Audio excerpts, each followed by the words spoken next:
দেখছেন 18 নিউজ। আমন্ত্রণ জানাচ্ছি সমসাময়িক বিষয় নিয়ে আমাদের নিয়মিত আয়োজন হ্যাপেনিং পয়েন্ট। আপনাদের সাথে আছি আমি এস এম আব্দুল শাকুর।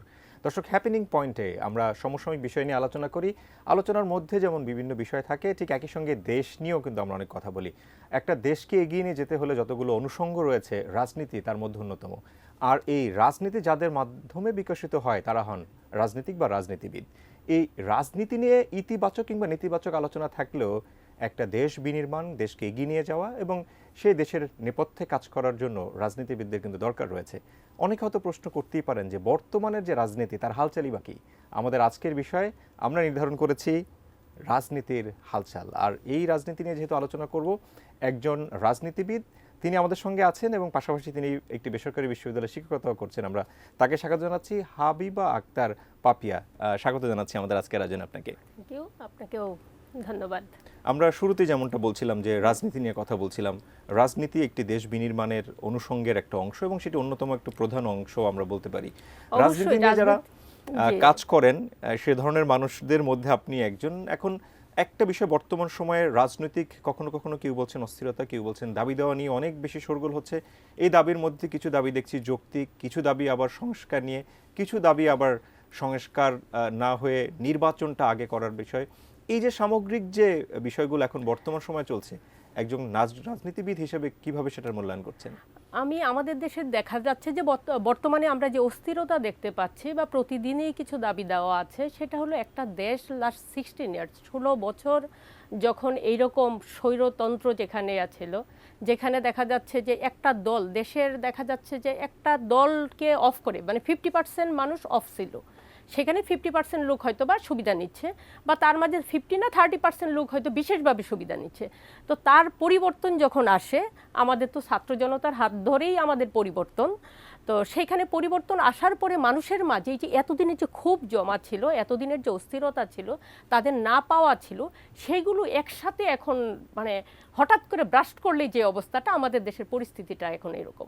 কিন্তু একসাথে যদি আপনি সবকিছু চান, আমাদের তো কিছুটা জায়গাতে রেশনাল হওয়ার দরকার আছে। যে না, এটা তো হলো সাধারণ জনগণ আসলে বুঝতে পারছে না, তাদের অনেক দিনে দীর্ঘদিন না পাওয়া 16 বছর মানে দীর্ঘ সময়, এত লম্বা সময় না পাওয়াটা তাদের মাঝে একরকম অস্থিরতা কাজ করছে।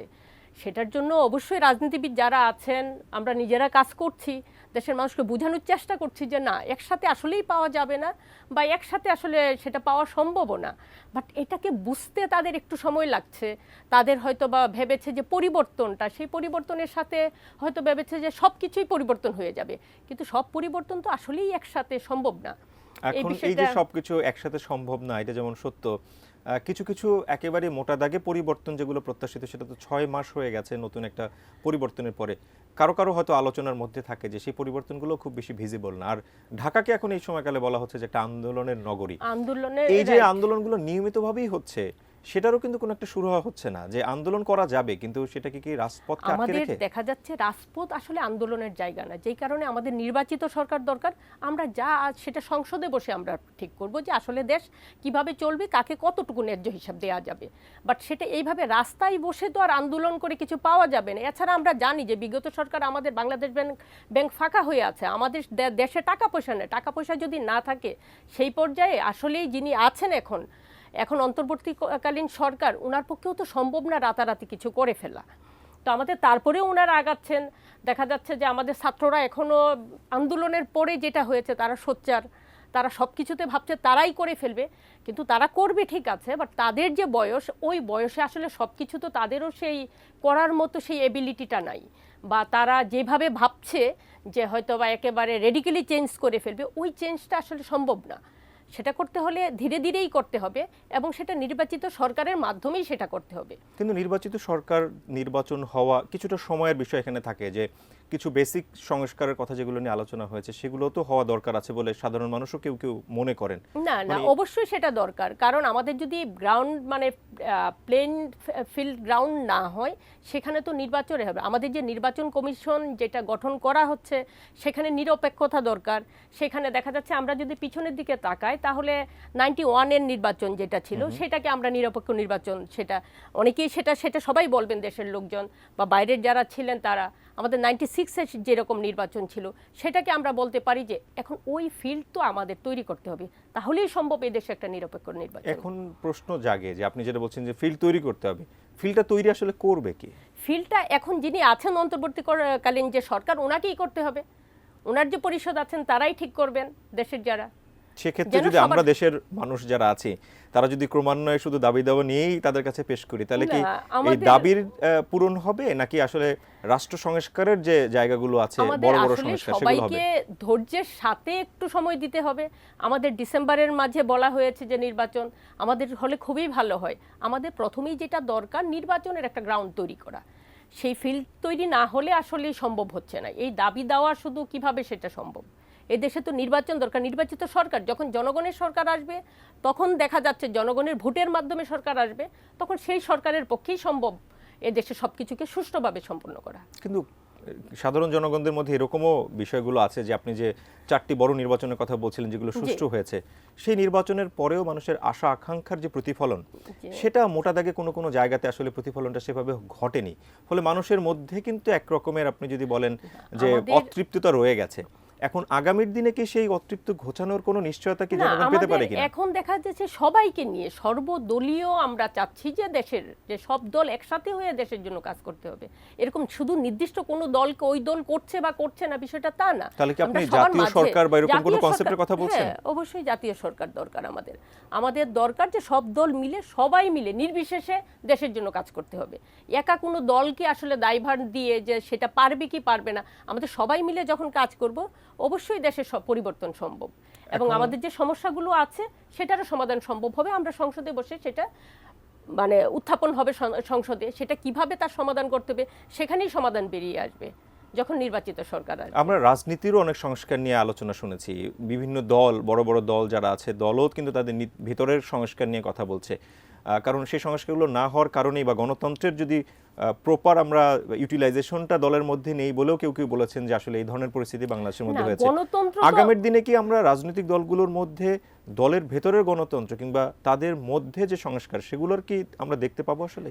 সেটা অবশ্যই দেখতে হবে। তা না হলে আমাদের দেশটা আমাদেরকে তো সবার উপরে দেশকে রেখে কাজ করতে হবে। আমাদের দেশ সবার আগে, তারপর দল। কিন্তু দেশের জন্য তো আমাদেরকে আসতেই হবে। আমরা যদি একই রকমভাবে দেশের যে অস্থির পরিস্থিতি বা বিগত আমরা যা দেখেছি এই পরিস্থিতিতে যদি দেশ চলতে থাকে তাহলে দেশ কোনোভাবেই আগানো সম্ভব না। এবং দেশের এই অস্থিতিশীল পরিস্থিতি আসলে তো আমাদের কোনো মানুষের আমাদের জনমানুষ যারা আছে, দেশের জনগণ যারা আছে তাদেরও কাম্য না। তো আমাদেরকে সেই জায়গা থেকে আমাদের নিজেদের সংস্কার, আমাদের নিজেদেরকে আরও ধৈর্যশীল হয়ে কাজ করতে হবে এবং দলের আমাদের প্রত্যেককেই সেই বিষয়গুলো যেগুলো আছে যেগুলো ধৈর্যের সাথে কাজ করতে হবে। আমাদেরকে তো শুধু আমরা বিগত সময়ে দেখেছি যে টাকার এক একজন পাহাড় তৈরি করে ফেলেছে আর কারো খেতে পাচ্ছে না। এখনো আমাদের দেশের লোক রাস্তায় ঘুমাচ্ছে। তো সেই জায়গায় যদি আমরা এখনো থেকে যাই বা আমরা ওই মানসিকতা থেকে যদি বেরোতে না পারি তাহলে দেশ নিয়ে তো আসলে কাজ করা সম্ভব না। প্রশ্ন থেকে যায় যে আসলে সেটা আমরা আশা করতে পারি কিনা, যে জবাবদিহিতার যে সংস্কৃতি সেটা তো আমাদের দেশে নেই। রাজনীতিকে কেউ কেউ মনে করেন আমাদের দেশে তো স্বাধীনতার পরে তো আমরা সবাই জানি দেশের পরিস্থিতি কি ছিল। সেই জায়গা থেকে তো আস্তে আস্তে উত্তরণ তো আসতে হবে, সেই উত্তরণ ঘটতে হবে, আমাদের মানসিকতার পরিবর্তন আসতে হবে। আমি শুধু একা খাবো এই নীতিতে যদি আমরা বিশ্বাসী হই তাহলে তো দেশ চলবে না। আজকে যদি দেশ ভালো না থাকে আমরা কেউ, এই যে দেখেন যে এখন বর্তমান পরিস্থিতি, আমরা আসলে কেউ ভালো নেই। তো আমাদের সেই ভালো জায়গাটায় আসতে হলে আমাদের তো মানসিকতার পরিবর্তন অপরিহার্য। তাহলে এই ভালো অবস্থায় যাওয়া কি শুধুই একটি নির্বাচন, নাকি তার সাথে আরো কোনো অনুষঙ্গ রয়েছে? অনুষঙ্গ তো অবশ্যই আছে। আমাদের মানসিকতার পরিবর্তন দরকার। প্রথম নির্বাচন তো আমাদের দরকার। নির্বাচন যখন হবে জনগণের ভোটের মাধ্যমে সরকার আসবে, তাদের চাওয়া পাওয়াটা তখন দেখা যাচ্ছে যে মুখ্য হয়ে দাঁড়াবে। সেটা তো আমাদের করবই। তারপরে আমাদের নিজেদের ভিতরে যে সংস্কার, এছাড়া আমরা দেখেছি যে বিগত তারেক জিয়ার যে 31 দফা, সেখানে যদি দেখা যাচ্ছে যে আমরা সেটাকে ফলো করি, আমরা সেটাকে প্রপারলি করি, তাহলেই সম্ভব দেশকে সুন্দরভাবে এগিয়ে নিয়ে যাওয়া। কিন্তু সেই চর্চাটা করবার ক্ষেত্রে যে ধরনের বাস্তবায়ন দরকার, আপনার কি মনে হয় একজন রাজনীতিবিদ হিসেবে সেটা কি একটা সরকারের পক্ষে সম্ভব হবে? যখন তারা রাজনৈতিক সরকার হবে, রাজনৈতিক দল যখন সরকারে আসবে, সেটা পরিপূর্ণভাবে করা সম্ভব হবে? সেটা পরিপূর্ণভাবে অবশ্যই করতে হবে।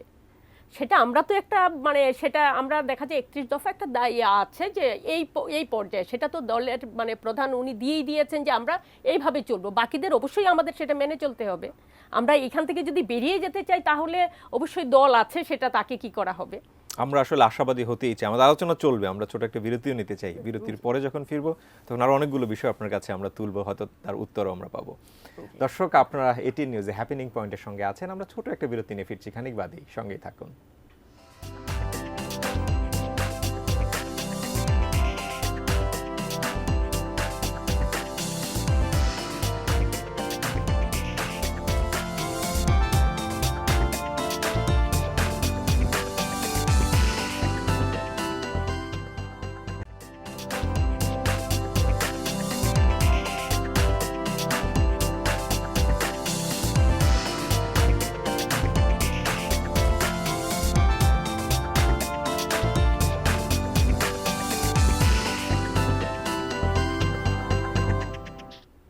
বিরতির পর হ্যাপেনিং পয়েন্টে আরও একবার স্বাগত জানাচ্ছি। রাজনীতির হালচাল নিয়ে রাজনীতিবিদ ও বিশ্ববিদ্যালয় শিক্ষক হাবিব আক্তার পাপিয়ার সঙ্গে আমরা আলাপ করছি।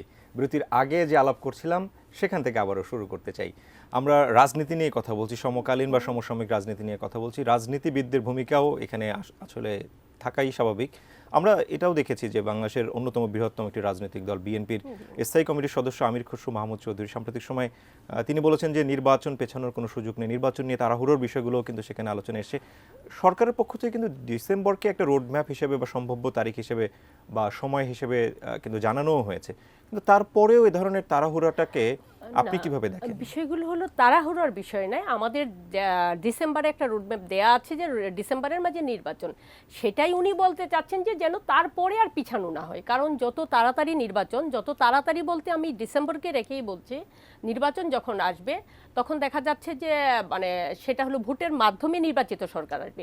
আমাদের দেশ যে অস্থির এবং অস্থিতিশীল হচ্ছে সেইটাকে নিয়ে উনি এই কথাটা বলেছেন, বা যে নির্বাচন তাড়াতাড়ি দরকার, সেই তাড়াতাড়ি দ্যাট মিনস সেটা না, সেটা যে আজকালই আমরা নির্বাচন চাচ্ছি বিষয়টা তা না, সেটা ডিসেম্বর থেকে যেন আর পিছানো না হয়। যতই পিছাবে ততই দেখা যাবে যে দেশের পরিস্থিতি অস্থিতিশীল হয়ে যাবে। কারণ নির্বাচিত সরকার না আসলে দেশ তো আমরা দেখতে পাচ্ছি যে দেশে আসলে কাজ করছে না। বিগত সরকার দেখা যাচ্ছে পুলিশ বাহিনীকে এরকমভাবে শেষ করে যে তলানিতে এসে ঠেকেছে, সেটা পুলিশ কোনো কাজ করছে না। পুলিশ কাজ করছে না দ্যাট মিনস হলো কাজ করতে পারছে না। তো নির্বাচিত সরকার দেশ যতক্ষণ না স্থিতিশীল না হবে ততক্ষণ দেশে আসলে কাজ করা, আইন শৃঙ্খলা রক্ষা করা বাহিনী যারা আছেন বা দেশকে প্রপারলি কাজ করা, তারা সেটা হচ্ছে না, সেটা সম্ভব হচ্ছে না। কিন্তু এই ধরনের পরিস্থিতিকে ঠিক করার জন্য বিএনপির মতো বড় যে রাজনৈতিক দল যারা আছেন এখন, তাদেরকে সহযোগিতা আরো একটু বেশি প্রত্যাশিত কি না? না, বিএনপি অবশ্যই সহযোগিতা করছে। আমি নিজে পার্সোনালি আমি এভরি উইক আমি ইউনিভার্সিটি করে আমি থার্সডে ক্লাস করি, বৃহস্পতিবার ক্লাস করে আমি এলাকায় চলে যাচ্ছি, আমি শুক্রবার ওখানে থাকছি, মাঝে মাঝে স্যাটারডেটা ছুটি নিয়েছি, লোকজনের সাথে এলাকায় যারা আছে জনগণের সাথে কথা বলছি, তাদেরকে আশ্বস্ত করছি, তাদেরকে অস্থির না হওয়ার জন্য বলা হচ্ছে। মানে তাদেরকে এরকম শুধু আমার মতো শুধু আমি না, এরকম প্রত্যেকেই দেখা যাচ্ছে যারা আছেন বিএনপির অঙ্গ সংগঠনের নেতাকর্মী, ওনারা কাজ করছেন এবং আমরা মানুষকে বোঝানোর চেষ্টা করছি, তাদেরকে আশ্বস্ত করছি তারা যেন এরকম অস্থির পরিবেশ তৈরি না করে সেই ব্যাপারে আমরা পরামর্শ দিচ্ছি, সেখানে কাজ হচ্ছে দেশে। কিন্তু একটা সময় মানে বিএনপি এবং জামাত একসাথে দীর্ঘদিন সময়কালে আন্দোলন সংগ্রামের সাথে যারা পথ চলেছে, এখন দেখা যাচ্ছে সেই বিএনপি এবং জামাত ঠিক একই সঙ্গে বৈষম্য বিরোধী ছাত্র আন্দোলন, এই তিনটা পক্ষ মনে হচ্ছে মুখোমুখি একটা অবস্থায় দাঁড়িয়েছে। আপনিও কি তেমনটা মনে করেন কিনা? এর কারণটা কি? আমাদের আসলে মুখোমুখি দাঁড়ানোর না, বিভিন্ন দল তৈরি হবে, ছাত্ররা আসছে, ওরা তো দেশের সর্বোচ্চ ভূমিকা পালন করেছে, সেটা তো আমরা অস্বীকার করতে পারবো না বা কারোই অস্বীকার করার কোনো অপশন নাই। আমি নিজে মাঠে ছিলাম তাদের সাথে, একই সাথে তারা যে কাজ করছে তাদের তো একটা আশা আকাঙ্ক্ষা তাদের মাঝেও আছে, সেই আশা আকাঙ্ক্ষা নিয়ে তারাও একটু অস্থির, তাদের যে বয়স এই বয়স অস্থির হওয়াই স্বাভাবিক, তারাও চাচ্ছে, তারা দেশের যখন অস্থিতিশীল পরিবেশ দেখছে তখন তারা দেখা যাচ্ছে যে সেই জায়গা থেকে একটু অস্থির হয়েই যাচ্ছে। তো সেটাকে সামলানোর দায়িত্ব বা সেটাকে সুন্দরভাবে ট্যাকেল করার দায়িত্ব কিন্তু আমরা যারা আছি সিনিয়র, যারা আমাদের চাইতে সিনিয়র যারা আছেন, তারা বিষয়টাকে বুঝাতে হবে, তাদেরকে নিয়ে কাজ করতে হবে। তাদেরকে নিয়ে কাজ করলে অবশ্যই সেটা সম্ভব, এবং মুখোমুখি না, দেশের দল মত নির্বিশেষে সবাই মিলেই তো দেশকে কাজ করতে হবে। সেখানে বিভিন্ন মত থাকবে, মতামতের পার্থক্য থাকবে, মতের পার্থক্য থাকবে, বিভিন্ন দল থাকবে, বিভিন্ন মত থাকবে, বিভিন্ন জনগোষ্ঠী থাকবে, সমালোচনাও থাকবে, এবং সেটা নিতে পারার যোগ্যতাও থাকতে হবে। তো তো সেটা তো আমরা মোটেও সেটা মুখোমুখি না, মুখোমুখি আমরা আসলে কেউ কারো প্রতিদ্বন্দ্বী না, আমরা সবাই মিলেই তো দেশ, সবাই মিলেই আমরা কাজ করব। এবং এই যে অন্য পক্ষ বা ভিন্ন মতের মানুষরা কখনো কখনো আপনার সামনে এক ধরনের আয়না হিসেবে কাজ করে, আপনি আপনার ভুল ত্রুটি দেখে আবার সংশোধন হওয়ার সুযোগ পান। আমি যে জায়গাটাতে আসলে অ্যাড্রেস করতে চাই, আপনি বলছিলেন যে আপনি নিজের এলাকাতে যাচ্ছেন, মানুষদের সাথেও কাজকর্ম করছেন, মানুষকে আশ্বস্ত করছেন। আসলে স্থানীয় পর্যায়ে জনপ্রতিনিধি নির্বাচনের ক্ষেত্রে জনগণের আশা আকাঙ্ক্ষাটা কি দেখছেন? তারা দেখা যাচ্ছে যে এইখানে যে বিগত যে সময়ে যেটা ছিল ওরকম তারা চাচ্ছে নিরপেক্ষ, দেশের জন্য নির্বিশেষে কাজ করবে, তারা সেই রকম মানুষই চাচ্ছে। মানে আমি নিজে কাজ করে আমি বুঝতে পারছি তো তাদের যে আশা আকাঙ্ক্ষার জায়গাটা, তারা চাচ্ছে দেশকে সুষ্ঠুভাবে, প্রত্যেকেই চায়। আমাদের আসলে ভিতরে ভিতরে উপরে হয়তো যখন আমরা অস্থির হই তখন হয়তো বিভিন্ন রকম আচরণ আমরা করতেই পারি বা করছি, মানুষ করছে, আমি এজ এ হিউম্যান বিং সেটা করতে পারি, বাট ভিতরে ভিতরে এই দেশের প্রতিটা মানুষই আসলে দেশকে ভালোবাসে। তার ভালোবাসার জায়গা থেকে আমাদের তো দেশ ছেড়ে কোথাও যাওয়ার জায়গা নাই, বাট আমি অন্য কোথাও গিয়ে, আপনি অন্য কোথাও গিয়ে শান্তিও পাবেন না। তো আমার দেশটা তো আমার, এই মাটি আমার, এই মাটিকেই আমাকে, এইখানে এই দেশকে আমাকে ভালো রাখতে হবে। এবং দেশের মানুষও চাচ্ছে যে দেশ ভালো থাক, এবং তাদেরকে যখন বোঝানো হচ্ছে এবং তারা কাজ করছে। আমি বিগত সময়ে বেশ কিছু স্কুলে গেলাম এবং সেখানে আমি খুবই অনুপ্রাণিত যে বাচ্চাদেরকে শপথ করানো হচ্ছে যে আমি আমার দেশকে ভালোবাসবো এবং দেশের জন্য কাজ করব, দেশের জন্য নিবেদিত হব। আমার খুবই ভালো লেগেছে যে এই বিষয়গুলো যদি একটা ছোট বাচ্চাকেও ওই বয়সে তাকে শেখানো হয় বা তাকে সেটাকে ওই ব্রত নিয়ে সে বড় হয়, তাহলে নিশ্চয়ই সে দেশের জন্য কাজ করবে। সে দেশের এরকম কোনো অনৈতিক কাজ করবে না যেটা দেশের জন্য ক্ষতিকারক। মানুষ এখন যারা রাজনীতি করছেন এদেরকে বিভিন্ন সময় কিন্তু ক্ষমতায় দেখেছে এবং সেখানেও কারো কারো অন্য রকমের এক্সপেরিয়েন্সটাও আছে। কি মনে হয় যে আগামীর দিনে কি পরিবর্তিত একটা পরিস্থিতি মানুষ দেখবে, আমি নাকি আশাবাদী আবার আগের মতো একটা পরিস্থিতির মধ্যে যাবে? অবশ্যই আমি আশাবাদী, দেশ পরিবর্তন আসবে এবং পরিবর্তন তো হতেই হবে। পরিবর্তন না হলে আপনি আমি কেউ ভালো থাকবো না।